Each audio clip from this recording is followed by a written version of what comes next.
Paz do Senhor mais uma vez. Na sua Bíblia, por gentileza, no livro de Salmos, Salmos 34, versículos 17 a seguir. Salmo 34, versículos 17 a seguir.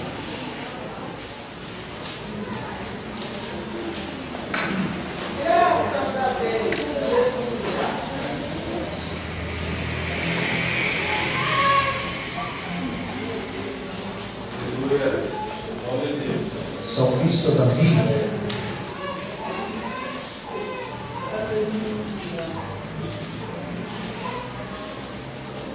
diz assim o texto: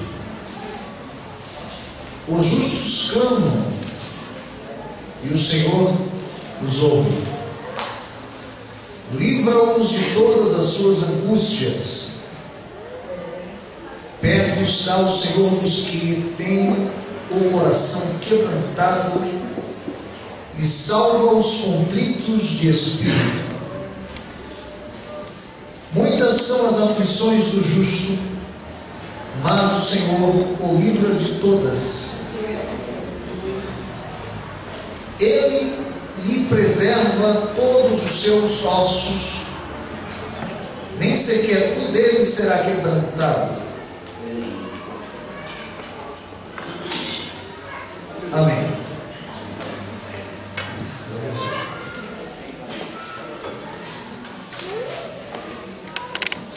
Meus amados, na vida nós nos preparamos para muitas coisas.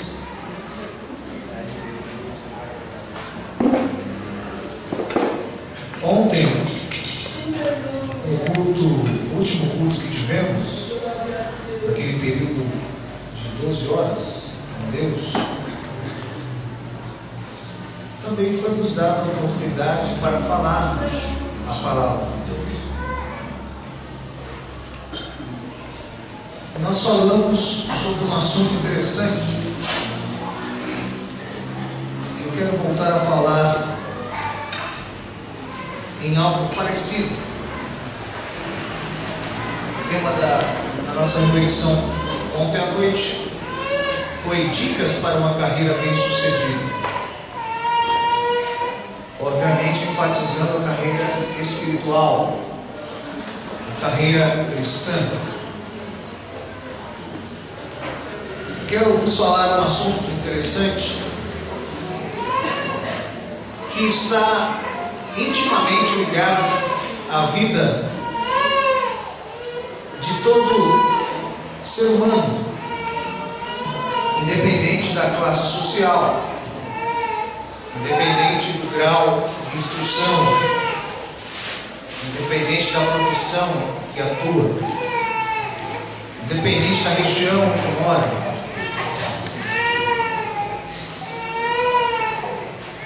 Nós falamos que quanto mais nós nos prepararmos para determinadas áreas de nossas vidas, maior é a probabilidade, ou maior a possibilidade de irmos bem naquela área. Existem, para se classificar, uma média de 4 áreas na vida do homem, da mulher, no máximo de 7 áreas, que alguns estudiosos subdividem. Por exemplo, área financeira, intelectual, área espiritual, psicológica, enfim. Mas existe um ditado popular que é muito simples, mas é muito objetivo, que todos sabem onde o calo aperta. Não é verdade? É verdade. E quanto mais nós investirmos em nós mesmos, nos prepararmos para enfrentar a vida. É claro que isso vai ser movido por uma necessidade. Por exemplo, por que as pessoas hoje estão lotando os templos das igrejas?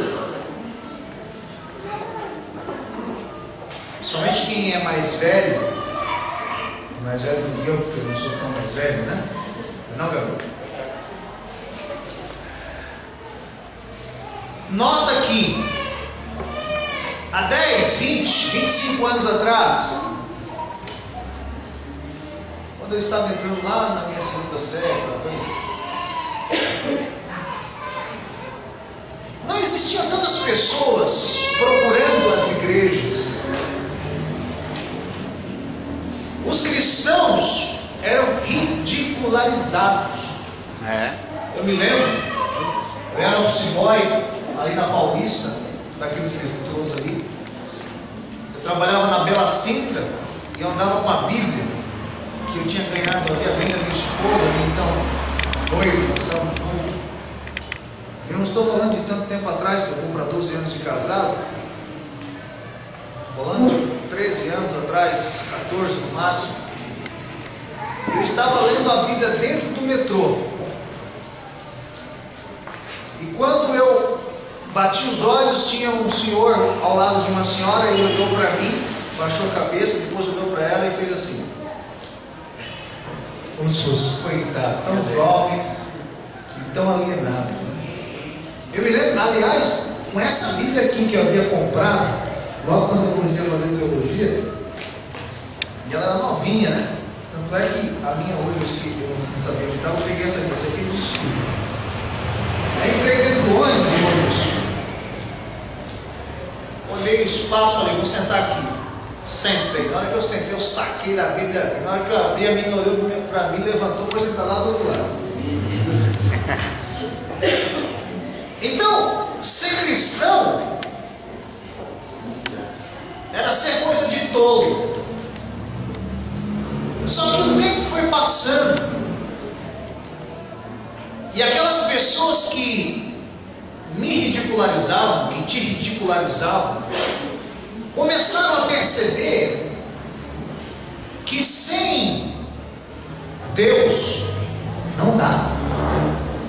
Que sem Jesus o homem está fadado ao fracasso, às decepções, aos enganos e às mentiras das filosofias desse mundo.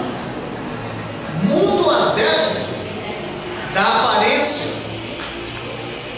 mundo adepto do coleguismo para se obter resultados em status social. Vamos sair bonito na foto? Então eu vou ficar do lado do deputado, do prefeito, do vereador aqui do bairro, do pastor da congregação, porque eu vou sair bonito na foto. Aquelas pessoas que diziam, quantas vezes eu não ouvi, não sei se o senhor deve lembrar também, com certeza, que a gente passava, né, irmão evangelista, Geraldo.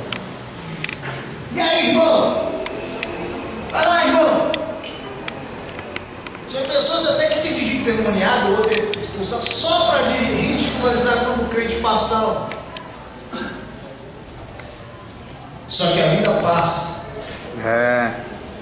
As dificuldades vêm. Meu Deus. E o homem busca cartomante, taroca, mãe não sei de quem, não vou falar o nome para não comprometer tanto. Aí depois vem para a igreja.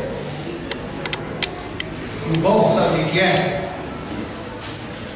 Jesus Cristo, em sua oração sacerdotal, no capítulo 17 de João, disse ao Senhor Pai: todos os que vieram a mim, eu acolhi e não lancei fora. Aleluia! Sabe por que eu e você estamos aqui nesta noite? Não porque nós somos bons, mas porque Deus é misericordioso. Verdade, aleluia! E essa palavra, misericórdia, ela subentende, ela pressupõe que eu e você somos miseráveis a ponto de Deus se compadecer de nós e nos carregar em seu coração. Deus te carrega em seu coração. Aliás, esse é o significado técnico da palavra misericórdia: trazer o mísero dentro da cardia, do coração. E Deus faz isso comigo e com você. Eu e você temos razões suficientes, incontáveis, para dizer só o Senhor é Deus para glorificar o Senhor. A sociedade está vivendo em ilhas. Está tão sufocante viver na sociedade. Com 35 anos o homem já não é útil para o mercado de trabalho. Com 18, 19 anos é capaz que não empregue porque não tem experiência. Olha qual é o critério, qual é a lógica disso? O governo precisa influenciar, estimular as empresas, abatendo alguns impostos para que elas possam abrir as portas para o primeiro emprego. Mas Jesus Cristo disse: vinde a mim todos vós os que estáis cansados e oprimidos, e eu vos aliviarei. Não importa se você tem experiência com religião ou se você não tem experiência com religião, porque a religião não salva, é um aparato social. O homem, até socialmente constituído, ele precisa estar em contato. Isso é necessidade básica humana de troca de afeto. Vai encontrar isso na religião, mas na religião ele também vai se decepcionar com homens. Mas Jesus Cristo não te decepciona. Essa é a minha fé. Aleluia! Meu Deus! Poderoso! E o crente vem à igreja. Meu Deus! E aqui é ministrada a palavra. Mas a palavra, ela tem poder, porque ela é inspirada pelo Espírito Santo, que é o substituto pessoal de Jesus Cristo, o Filho de Deus, aquele que foi morto na cruz, cumprindo-se as profecias dos antigos profetas que surgiu de um povo que Deus constituiu para dar uma identidade, para dar corpo, força àquele povo, para que a sua cultura pudesse se expandir. O cristianismo que nós vivemos tem resquícios da cultura judaica, porque Deus trabalha com cultura. Cultura quer dizer o quê? Conjunto de conhecimento para que possa reger o pensamento humano, também as suas necessidades e a sua vida no cotidiano, para que o seu comportamento possa, de certa forma, ser previsível. E uma das previsibilidades de Deus, aliás, Ele criou o homem para que o homem pudesse ser reto, para que a terra pudesse ser um reino de homens vivendo em paz, de mulheres vivendo em paz, criando seus filhos, vivendo em harmonia, não tendo angústia, não tendo tristeza, não tendo inveja, não tendo arrogância, não tendo ódio, não tendo complexo de superioridade, nem complexo de inferioridade, e todos sendo regidos por um Senhor, um Deus Todo-Poderoso, e todos comendo maná, comendo mel, bebendo água da vida. Esse é o projeto de Deus para a humanidade. Aleluia! Meu Deus! Sabe Aleluia! uma coisa, meus queridos companheiros, irmãos, é que um patriarca, homem que se sentava na praça e os demais ficavam ao lado dele para ouvir instruções, maturidade, ele era juiz no seu tempo, um homem chamado Jó. Ele passou grandes dificuldades, mas mesmo quando a sua esposa sugeriu com que ele pudesse abandonar a fé, ele disse: eu sei que o meu Redentor. Sabe por que eu e você estamos aqui?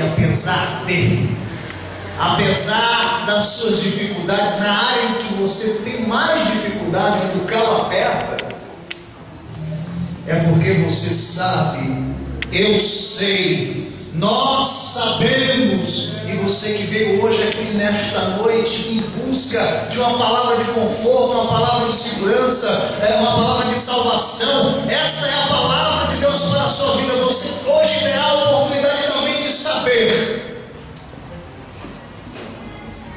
que Deus é fiel. Aleluia!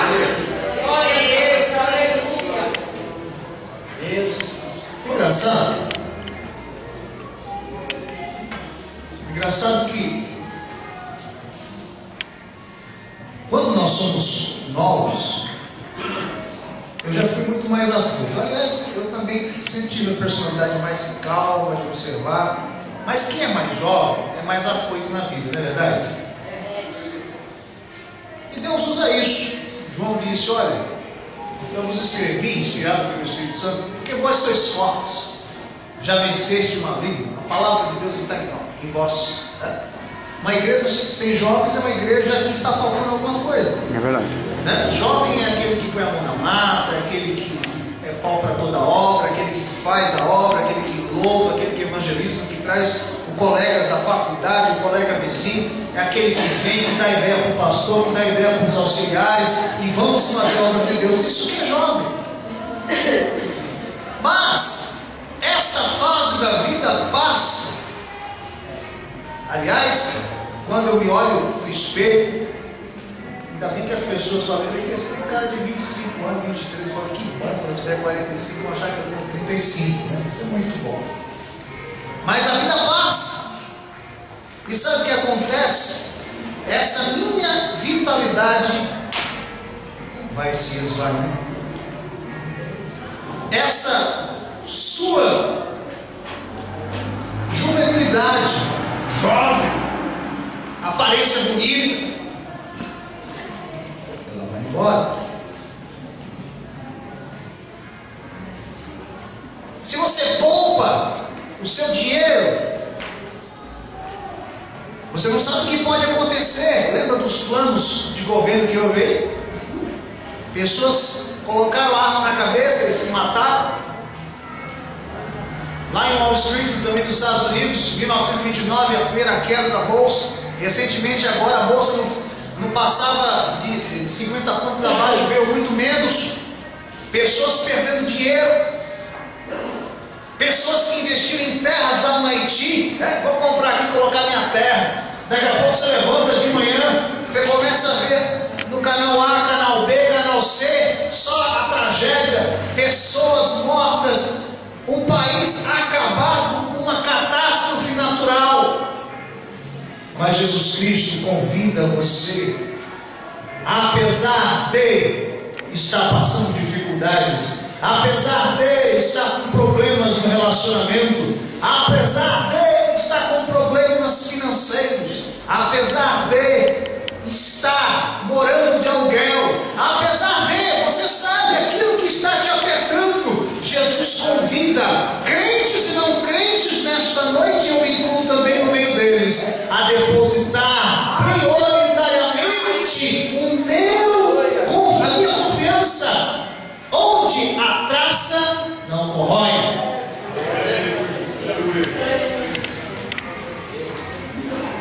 É bom, tem que fazer, tem que guardar o dinheiro,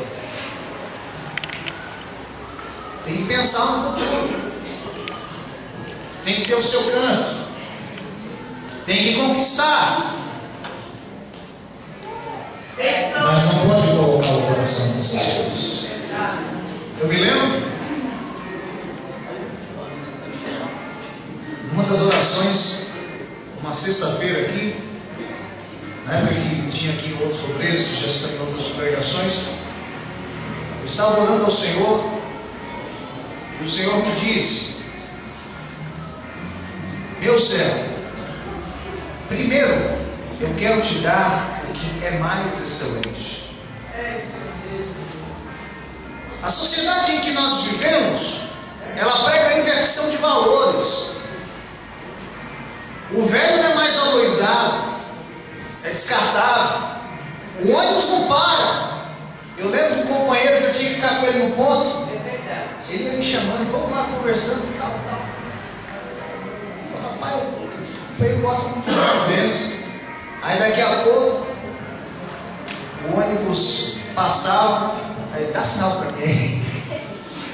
Porque se ele desse sinal, é capaz de eu não parar. Ele já tinha tido essa experiência. Eu dava sinal, ele entrava e eu ia embora para casa a pé. É isso que a sociedade prega. Não descaradamente, mas está nas entrelinhas. Mas Jesus Cristo, Ele ama a criança o adolescente, o jovem, o de meia idade e aquele que está nascendo com 40 anos, que diz que a vida começa aos 40, não é verdade? E aquele de cabelo branco, de barba branca. Irmãos, Deus ama a todos e quer a todos. Grandes são, diz o texto, as aflições dos justos, mas o Senhor os livra de todas. Qual é a sua aflição? Não responda para mim, não responda para ti mesmo. Faça uma retrospectiva na sua vida. Você tem tempo para isso. Segundo algumas pesquisas, alguns contos de pessoas que viveram a meia vida, né? Aquele estado de quase morte. Em poucos minutos passa-se um rolo na mente, desde a infância até o prezado momento. Eu já tive situação assim, em que eu vi a morte de perto, e me ocorreu em rápidos minutos ou segundos. Pense, qual é a sua aflição? O texto diz, no versículo 17, o justo clama ao Senhor, e o Senhor o ouve. Sabe o que está faltando para a gente, irmãos? É claro que a gente pede conselhos, é claro. Ministerialmente, tem duas pessoas que eu sempre peço conselho. Hoje, até que não, que a gente vai pegando uma certa maturidade, mas quando as coisas são muito novas, segundo as pesquisas, você para entrar numa profissão precisa conversar com quem já está aposentado, quem está trabalhando e aquele alguém também que quer, como você entrar naquela área, precisa tomar certas decisões. Precisamos tomar conselhos. Aliás, a Bíblia diz que a sabedoria, que a sabedoria quer dizer saber viver. A Bíblia mostra a sabedoria em todos os provérbios e está sempre atrelado a saber viver. A sabedoria não está necessariamente comigo com os meus 33 anos de idade, não. A sabedoria está com quem tem mais experiência. Eu não quero ser hipócrita, nem político, nem demagogo, eu não quero fazer discurso para me aproveitar disso, não, porque eu não preciso disso. Eu sempre fui muito realista, objetivo. Mas nós temos aqui obreiros, nós temos aqui senhoras que já passaram metade do caminho que eu passei. Eu não posso ignorar isso. Só que muitas das vezes a resposta que eu e você precisamos não está na boca de Matusalém, que foi o homem mais velho que viveu na vida. Meu Deus. Verdade. Glória a Deus. A Bíblia diz, eu tenho uma mensagem profética aqui nesta noite, que os homens fazem planos, mas a palavra certa e final só o Senhor é que dá. E eu tenho uma mensagem para vocês dois, o casal Rafael e Simone. Deus manda vos dizer da seguinte forma: o que vocês estão planejando para a vida de vocês, faça-o em conjunto, na oração, buscando a sua direção, para que futuramente, Deus sabe o futuro, Ele sabe o porquê eu estou dizendo isso. Eu tenho ideia, mas não sei o porquê. Vocês não venham se arrepender. Eu não digo com relação ao relacionamento, não. Com relação à vida dois após casados. Essa é a mensagem do Senhor para vocês. E as angústias vêm na vida. Quem aqui, eu me lembro de um dia, já vou terminar, que eu deram a oportunidade um pouquinho tarde. Nós vamos sintetizar o que o Espírito Santo está colocando aqui e já termina. E a minha esposa? Sempre quando eu falo, não está então assim. Eu estava de madrugada em casa. Eu saí da cama, fui para a sala, sentei. Passando uma luta muito grande. Quem conhece, quem é um pouco mais assim chegado nisso, quem manda delícia, conhece um pouco, né? E vai. Sabe quando você chora, chora, chora, chora e você não consegue mais nem ter lágrimas para chorar? E eu senti como se meu espírito estivesse saindo de mim. Eu senti literalmente, minhas pernas estão ficando geladas, geladas, geladas. Minha esposa se acordou e foi até a sala. E eu queria ficar com o Victor e com a Stephanie. Eu falei, traga meus filhos aqui. E chorava, chorava, chorava, que eu estava pranteando com o Senhor. Por mais que minha esposa tentou, ajudou, mas o consolo não veio necessariamente dela. Lembre-se de uma coisa, irmãos. Nas noites mais frias como essa que você vai enfrentar nesta noite, no caminho mais árduo que você vai pisar, onde vai escolar os seus pés, isso vai acontecer para que você até adquira um pouco mais de maturidade. Sob o sol mais causticante que não seja o sol da justiça, Deus sempre estará contigo. Eu creio. É promessa e não pode se abrir mão. Qual é a sua aflição? Grandes são as aflições do Senhor, do justo, mas o Senhor livra de todas. Clama ao Senhor, é o que o texto está dizendo, e Ele ouvirá. Livra-os de todas as suas angústias. Perto está o Senhor dos que têm o coração quebrantado, e salva os contritos de espírito. Sabe por que talvez ainda não deu certo? Porque eu estou tentando fazer a minha forma, a minha maneira. Meu Deus. Curva a sua cabeça, por gentileza. Pai querido, a tua mensagem foi ministrada aos corações dos teus servos, ao meu também. Com certeza sairei daqui mais refletindo sobre o que aprendemos nessa noite. Abençoa a tua igreja, Senhor, que vive nessa sociedade tão injusta, tão preconceituosa, tão utilitarista, que usa o homem e joga fora. Mas, Senhor, nós estamos em teus braços. Ajuda a tua igreja, Senhor, a passar seus momentos de dificuldades e jamais cogitar em pensar que o Senhor nos abandona. Não. Abençoe este irmão, esta irmã. Abençoe este senhor, esta senhora, esta criança. Encha-os do teu espírito. Dê vitória. Irmãos, Jesus está me dizendo nesta noite que está curando aqui uma criança. Ele não move.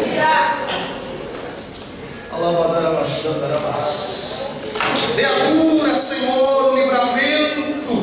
Devolva a alegria, o ânimo, Senhor, aos nossos corações, para que possamos continuar, Senhor, a nossa carreira. Pai, para que o Senhor possa nos abençoar, a ponto de nós podermos dizer: só o Senhor é Deus. Senhor, enxuga as lágrimas, Senhor, dos olhos, Senhor, daquele que está magoado. Arranca pela raiz, Senhor, a raiz de amargura, dando vitória em tudo, para que o teu servo, para que a tua serva possa testemunhar de tuas grandezas, ó Pai.